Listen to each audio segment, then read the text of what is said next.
Hello అండి. ఈరోజు special Vinayaka చవితికి ప్రసాదాలు ఎలా ప్రిపేర్ చేయాలో ఎంతో సింపుల్గా ఒక ఇంగ్రీడియంట్తో 2 రకాల ప్రసాదాలు నైవేద్యంగా సమర్పించవచ్చు. ఇది చిన్న పెద్ద తేడా లేకోకుండా అందరం కలిసి సందడి చేసే పండగ ఏదైనా ఉందంటే అది వినాయక చవితే కదా. ఆ రోజున బొజ్జగణపైకి నివేదించే పిండి వంటల్లో ఇవి చేర్చండి. దీనికోసం ముందుగా 1 కప్పు బియ్యం పిండి, 1 కప్పు బెల్లం తీసేసుకొని ఒక ప్యాన్ తీసేసుకొని అందులో 1/2 కప్పు పాలు, 1/2 కప్పు వాటర్ వేసేసుకొని చిటికెడు ఉప్పు, అలాగే 1 టేబుల్ స్పూన్ నెయ్యి వేసేసి బాగా మరగనివ్వాలి. ఇలా మరుగుతున్నప్పుడు బియ్యం పిండిని వేసేసి ఎక్కడ ఉండలు లేకోకుండా బాగా కలుపుకోవాలి. నేను ఇక్కడ పాలతో చేయట్లేదు, జస్ట్ బియ్యం పిండిని పాలతో ఉడకబెడుతున్నాను. ఈరోజు నేను దీన్ని కొబ్బరి పాలతో చేస్తున్నాను.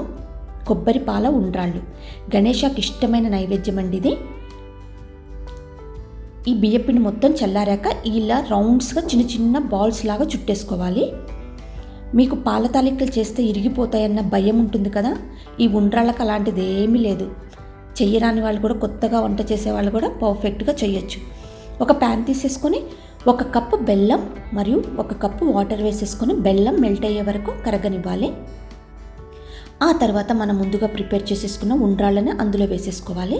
వెంటనే కదపొద్దు, జస్ట్ 2 మినిట్స్ కుక్ అయ్యాక కదపండి. ఈ బెల్లం సిరప్ మొత్తం ఆ ఉండ్రాళ్ళకు పట్టుకొని చాలా టేస్టీగా ఉంటుంది. నేను బియ్యపిండి ఉడకబెట్టేటప్పుడు చిటికెడు ఉప్పు కూడా వేశాను, అప్పుడు చప్పగా ఉండవు. అదే టైంలో ఉప్పు యాడ్ చేసి ఉడకబెట్టండి బియ్యపిండిని.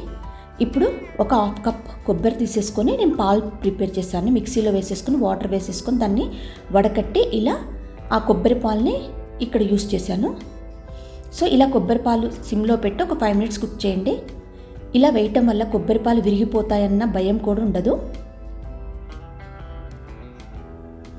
ఆ తర్వాత ఇలాచీ పౌడర్ వేసేసుకొని ఈ కన్సిస్టెన్సీకి రాగానే డిష్ అవుట్ చేసుకోవటం. అంతేనండి, ఎంతో టేస్టీగా ఉండే కొబ్బరి ఉండ్రాళ్ళ పాయసం రెడీ.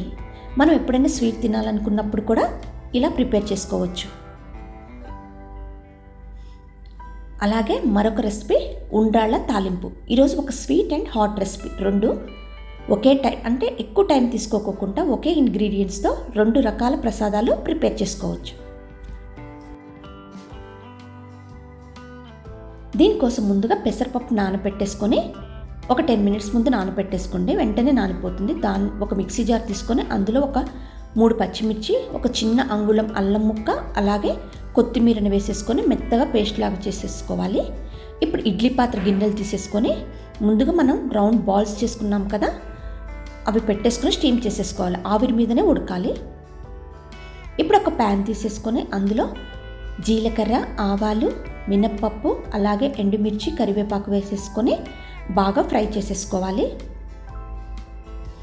ఇలా ఫ్రై చేసుకున్న దానిలో మనం ముందుగా ప్రిపేర్ చేసుకున్న పేస్ట్ ఉంది కదా, పెసరపప్పు, పచ్చిమిర్చి, అల్లం పేస్ట్ని వేసేసుకోవాలి. అది మొత్తం పచ్చిది కదా పేస్ట్ చేసింది, ఇలా ఆయిల్లో ఫ్రై చేసేసుకోవాలి. ఆ పచ్చి స్మెల్ అంతా వెళ్ళాక మనం ముందుగా స్టీమ్ అంటే ఉడకపెట్టేసుకున్న బియ్యపు ఉండలు ఉన్నాయి కదా, అవి ఇందులో ట్రాన్స్ఫర్ చేసుకోవాలి. ఇప్పుడు ఇందులో ఒక 1/2 కప్ పచ్చి కొబ్బరి కానీ ఎండు కొబ్బరి పొడి కానీ యూస్ చేయండి.